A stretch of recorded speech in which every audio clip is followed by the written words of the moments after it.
Hello and welcome to the KSPR Storm Vision Weather Team Survive the Storm. I'm Chief Meteorologist Kevin Lighty. We're standing in what used to be somebody's home before the tornadoes of January 7th. That's right. Now, tonight for the next half hour, we'll tell you all about severe weather in the Ozarks and most importantly, what you can do to keep you and your family safe. Here's what you can expect. Ahead on Survive the Storm. Severe weather watches and warnings give you time to prepare. Josh DeBerg shows you where they come from and the team of meteorologists who are always on watch. Also, what does it take to survive Mother Nature's worst? Natalie Nunn travels to an Ozarks town to find out. Plus, exactly where you should go during a tornado and what to do in a flash flood. And later, Kevin Lighty takes an in-depth look at the new technology KSPR is using to help keep you safe. That and much more coming up on Survive the Storm. But first, thunderstorms are a way of life right here in the Ozarks.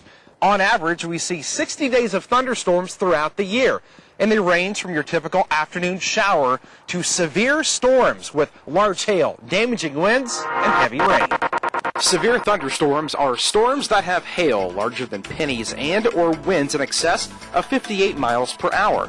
Many people do not take thunderstorms seriously, but widespread wind and hail damage can and does occur in thunderstorms. In fact, high winds and thunderstorms have killed 350 people and injured more than 4,000 nationwide in the last 20 years. When a severe thunderstorm watch is issued, it means high winds and large hail are possible until the watch expires.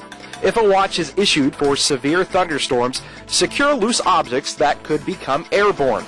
Move your vehicle into a garage or carport if possible. When a warning is issued, stay indoors and away from windows, and avoid using electrical equipment and don't take a bath or a shower. If you live in a mobile home, consider evacuating ahead of the storm. Winds as low as 70 miles per hour can overturn some mobile homes. And remember, some thunderstorms can and do produce tornadoes. Follow these tips and you can stay safe during severe thunderstorms. Staying alert to rapidly changing weather conditions can be a task for many in the midst of their daily routines, but for one group of people, their routine is all about that. Meteorologist Josh DeBerg takes a look at some people whose watch is always on the sky. In Springfield and across the country in 122 cities, National Weather Service meteorologists are on guard against Mother Nature. On an average day, they are issuing forecasts and providing information for the aviation community. And on the more active days, their mission becomes much more important. Protect life and property across the nation, give people as much advance notice as possible to the approach of tornadoes, floods, winter storms, so that they know what to do and respond immediately. During severe weather, that mission begins at the Storm Prediction Center in Norman, Oklahoma. There, they are responsible for issuing severe weather watches. When the National Weather Service issues a watch, it simply means conditions are favorable for the development of severe weather. There may not be a cloud in the sky yet, but ultimately all those things are coming together in the near future to produce something hazardous. The Springfield National Weather Service office is responsible for 37 counties in Missouri. And once clouds do begin to form in those areas and dangerous weather approaches, meteorologists at the National Weather Service spring into action. Use the watch in order to get ready for the warning period. So we're going to be bringing in supplemental staffing. We're going to be starting to contact our partners. Make sure the media is aware of everything that we've got on our system so that they can tell the public what's going on. If conditions warrant, a warning is issued. Whenever the National Weather Service feels there's a condition that is either imminent or already in progress, maybe the tornado's already on the ground, that's when we're going to issue that warning. After analyzing a storm, it only takes a few clicks of a mouse, and in less than a minute, a warning is issued.